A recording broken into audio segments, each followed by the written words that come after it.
Hey guys, I'm Johnny and you're watching The Art of Science. Have you ever wondered about the amazing properties of water? Today, we are going to explore an intriguing phenomena called surface tension with this very simple experiment. Surface tension is the cohesive force between water molecules at the surface of a liquid, causing them to stick together and create a skin-like effect, allowing objects to sit or to be supported on its surface. To know more about this concept, check out our explainer video that's linked up here in the description box below and in the end screen as well.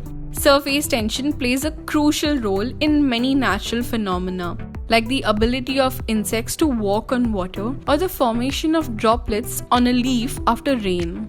By understanding the science behind surface tension, we can appreciate the incredible properties of water and its effects on our world. And there you have it, the magic of surface tension in action. Make sure you try this experiment at home and check out the detailed explanation, which is the science behind this experiment, which is linked in the end of this video.